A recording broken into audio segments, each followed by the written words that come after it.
Get busy with Eazy and Tony A on the 12 techniques. See, it's a steal, and Steve is promoting them. Dope ass tapes by the wizard at the Rhodium. Yo, fuck it up, Tony. I'm the wizard. Baddest motherfucker. I am Tony. Drop that bass. Here's a little something about a nigga like me. With my pen hit the paper. Aw, shit. Come on, get some. Stop yelling. 8 ball, sipping. The bitches are flipping. Slow down, I hear the dipping. Continue my tipping. It was one day, five man couldn't click. Look, man, please, can I have another hit? Yo, what's up? Tony A in the place to be, chatting with my boy Gabe from raptalk.net. Alright, big dog. When is it exactly that you started DJing? I've actually started DJing and I got introduced to DJing right after I graduated from the 6th grade. My brother took me to a nightclub where he was DJing at, and I was introduced to DJing while he was spinning, playing records, had the people dancing. After I saw the vibe, the way people were reacting whenever he put on a dope song, I knew that's what I needed to be, what I wanted to be actually. And I've been DJing actually since 7th grade, 8th grade. 7th, 8th grade. Okay, now who exactly is? Can you say that you taught yourself, or is somebody out there taught you or contributed to you DJing the way you do now? Yeah, well, there's definitely people that have been inspirations to me, people that have been actually like my idols as far as growing up DJing. And the first time I actually ever heard a scratch was I listened to the record Grandmaster Flash on the Wheels of Steel. My friend played it for me, and he was scratching out for Good Times, another one Bites the Dust, a lot of dope stuff. And went home and actually taught myself how to scratch. And I was just trying to make noise on the record. Maybe a couple of months later, I met, which I would consider my mentor, my idol growing up, was DJ Joe Cooley. He went to the club my brother was DJing at, and there he was spinning. My brother gave me an opportunity to spin. Joe was barely coming up, and we became close friends, and he taught me a lot of the stuff that I know now today. Alright, cool. So, can you let our audience know exactly when you put out your first mixtape? My first mixtape was actually put out for the Rhodium Swap Meet in 1987. I actually don't really remember the title because there was so many of them, but it was a lot of the faster up-tempo Miami sound stuff where we did scratching, mixing. And during that time, the only person that was ever doing mixtapes at the time was actually Dr. Dre. He had started it late 84, 85, and he blessed me with an opportunity to go ahead and pass the torch to me to go ahead and do it, and I've been doing it ever since. Okay, now speaking about mixtapes, what exactly is a mixtape? Well, at least in my opinion, even though I respect everybody out there that's doing mixtapes today, but a mixtape is a DJ that is actually showing off some DJ skills, whether it be scratching, whether it be mixing, playing songs, keep the party going, basically on a cassette. During that time, it was a cassette. Now people are doing them on CD, but that's what it was. It was mixing and scratching, showing off your skills. I mean, that's how, at least back in the day, people would battle each other. Here's my tape, or here's my tape. But a lot of people actually thought that my tapes were really good, and they started selling them. People would bootleg them, and actually build up a lot of credibility for me on the streets, because people actually they love the way I did my tape. Today people are just rapping or hollering their name every 2 minutes. There's no mixing, there's no scratching. If that, to me, that's not what a mixtape consists of. Maybe they should call it a compilation or a shout out. But for somebody to call something like that a mixtape that has no mixing, no scratching in it, it was kind of deceiving. I got hip to the mixtapes about a year and a half ago, and somebody told me, hey, this guy's released a mixtape. I went out and spent my good money, and it was just a guy shouting out his name every 2 minutes. No mixing, no scratching, and then now, people can release mixtapes 5 times a week, and no mixing and no scratching. It was kind of a little disappointing to me that the mixtape actually went that direction. Okay. And for some viewers out there, a lot of people are real big on the whole hip-hop deal, but a lot of people are young and weren't born back in the day. What exactly, or what was the Rhodium? Well, the Rhodium is actually a swap meet. For people that don't know what a swap meet is, it's actually a flea market. It's outside where people have stands. You can walk around, you can buy fruit, you can buy dresses, you can buy clothes, you can buy records. And I grew up actually selling at a swap meet with my mom and my parents, and that's how I met Steve at the time, who would later on become a manager. He sold records. I worked at his record stand. The Rodeo Swap Meet was the place where, when I was about 17 years old, I had the opportunity to go there. I met Steve. I met Dre, Yella, Eazy, Ren. I met so many artists that were going over there because everybody was buying records and cassettes at the time at the Rodeo Swap Meet. It became really, really popular. And I could actually say, and Ice Cube, Dre, and all them guys have said that the Roadium was actually the birthplace of N.W.A. That's where it all started. They all started by doing mixtapes. Mixtapes again, with them rapping on it, exclusive stuff, never released before, mixing and scratching, during that time. And that's exactly what the Roadium is, the birthplace of N.W.A. and the birthplace of Tony A, where the mixtape in the West Coast started. Okay, your mixtapes themselves, you re-released them. Who's on there? Who are some of the artists that are featured on those mixtapes? Well, the artists that are featured on the mixtapes starts off with big names like Dr. Dre, Eazy, Jinx is on them, my boy Crazy D is on them, JJ Fad, Tone Loc, Young MC, High C, DJ Quick, AMG, Second to None, me. I even spoke on a couple of them a couple of times. Steve even spoke on a couple of them a couple of times. But that's just to name a few. And these tapes today are considered classics. And I've had tons of people hit me up and hey Tony, when are you going to re-release them? Hey Tony, when are you going to do this? When are you going to do this with them? I mean, they inspired me to release them. I did new artwork for them. I remastered them. I'm actually even working on a new one, and it's not going to be one of these tapes where I shout my name. It's not going to be mixing and scratching. I'm just trying to take the whole era back, because when I started doing the mixtapes, it was the mid 80s to the early 90s, and I'm just trying to bring the whole era back. I think that's the era that we all fell in love with. Okay, besides mixtapes, you're into production, and who introduced you to that? Actually, production was introduced to me by Dr. Dre.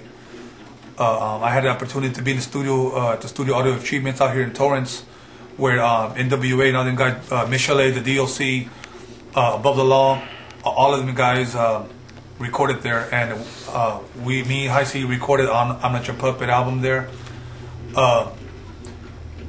We got a record deal through a mixtape. We did a song on a mixtape that we never thought would ever get anywhere. So we did it, released it at the swap meet. Label heard it, label loved it, came down to the swap meet. They wanted to sign it. We got a record deal. I was told, you got to produce an album, and I was like, hey, I don't know how to do any producing. I just got 2 turntables. So my manager at the time, Steve, told me, you know what? I could take you to Dre's house, show you how to use a drum machine, and from there, the rest is history. I've been doing beats ever since. Okay, who are some of the artists that you've done production for?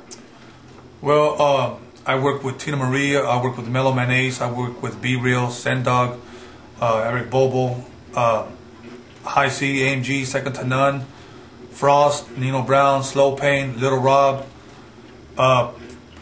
Practically everybody that I wanted to work with, I've already worked with. If I have had an opportunity to work with anybody else, I wish I could have had the opportunity to work with Biggie the B.I.G. For people out there, for artists out there looking for production, wanting to get production from Tony A, what channels do they have to go through? How can they get a hold of you? Well, you can get a hold of me. The best way to get a hold of me is through my website, www.tony-a.com. Again, that's www.tony-a.com. You can hit me through my email, contact me through there. Even on my website, I got a MySpace link. If you're on MySpace, you can even hit me up there. I'm very, very easy to get a hold of, and I'm not one of those type of guys that get messages and it takes about a month to get back to you. You're interested in wanting to work. I'm interested in working with people that are dedicated, people that are talented, and people that have the want to want to do something in this rap game. I've been hungry for many, many years, and I just want to work with people that really want to do something in this rap game. Like I said, it's very easy to get a hold of me. Get at me, let's do something, let's make some music, and let's make it happen. Okay. And can you get into a little bit more of this new mixtape that you're coming out with? Who's going to be featured on there? More or less when we'll be seeing it? The new mixtape that I'm working on right now is actually called Back to the Roadium. I actually don't really want to give any ideas on the music that I'm going to be having on there. but I will say some of the artists will be on there. Will be High C again, AMG, Second to None. Quick said he would do a spot on there. I'm just trying to get the whole Scandalous crew back together on this new mixtape that I'm about to release, because I want to bring that sound back, that old dope West Coast and East Coast sound, you know, that we all love very much. You know, that dope sound, man.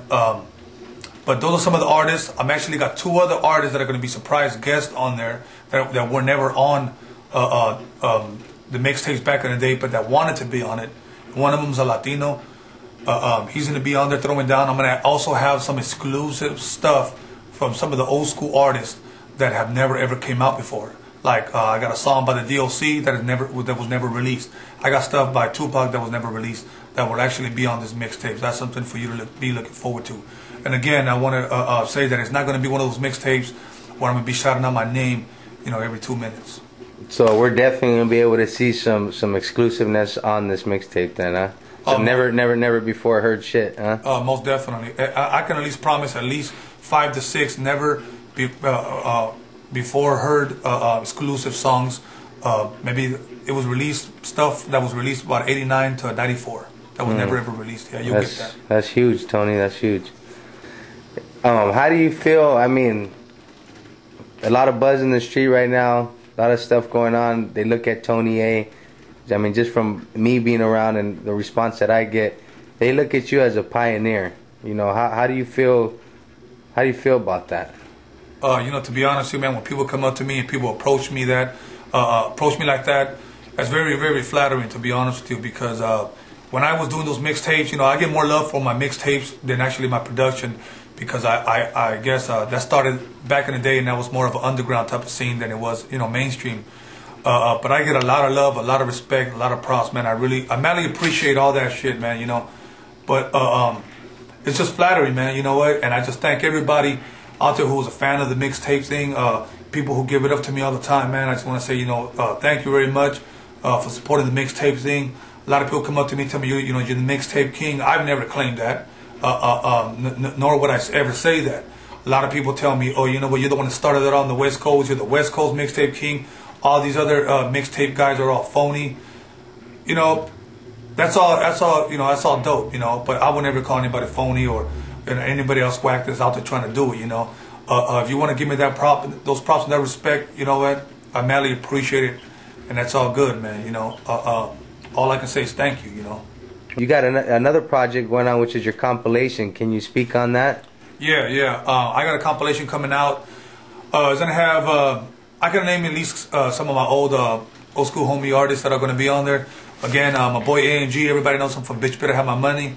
He's going to be on there. High C's going to be on there. Did I'm Not Your Puppet, Sitting in the Park. You got Domino, who did Ghetto Jam. You got Second to None that's going to be on there. And I'm going to have a couple of other more artists. But that's just, I mean, those are some platinum and gold artists already on there. I'm just trying to bring that old West Coast sound back. You know, I think people are out there been waiting for something like this. And I want to be the one to bring it back out. And we should be looking for that maybe around close to Christmas time, only because I've been really busy doing my mixtape thing, slanging my mixtapes, doing beats for other people. And around more or less around Christmas time, that compilation should be out. So be looking out for that. Definitely. Do we have a name for that yet? Is there a title for that yet? No, not yet. And if it is, it's going to be a dope name, man. I actually got a couple of ideas. Again, it's going to have some exclusive pictures, old school pictures on it. Like I said, I'm just trying to bring back that old feel. You know, everybody's trying to jump on this new style of the music, which is dope, which is cool. But you know what? There's just something about that old feel that I love, man. That people love old school style of music. That style, that music that we brought in the early '90s. I want to bring that back. Okay. And are you currently DJing now? Yeah, I'm actually still cutting it up. I still practice on my turntables. I practice on my CD turntable, my Pioneer turntable. I practice on my techniques. I'm still cutting it up. Once in a while, I get hired to play at certain clubs. You know, I'm still doing my thing. You know, like I said, if anybody's out there interested, want me to go on the road with them, any rappers out there, you know, I still DJ for AMG when he does shows a couple of times. High C, I still do stuff for him. Anybody want me to go out on the road with them, hit me up, let me know. Go to my website, email me. You know, I still got my little DJ show jumping off. We can do that, man. So it's definitely open season on that. Oh, it's definitely open season. I'm actually going to be I got invited to go on tour with this one group this summer. So I don't want to name the group's name, but it's a dope group. Until it's been confirmed, I might be on tour this summer. So, you know, be looking out for that. Okay. So what do we got here, Tony? Oh, you know, right here, this is just my my little record collection that I have, my old school record collection. You know, as you can see, I still collect records. I still go record digging. You know, something that I love to do, something that I've always done. Like I said, I still scratch off a vinyl, scratch off a CD. Still do a lot of sampling. You know, again, this is a little piece of my studio.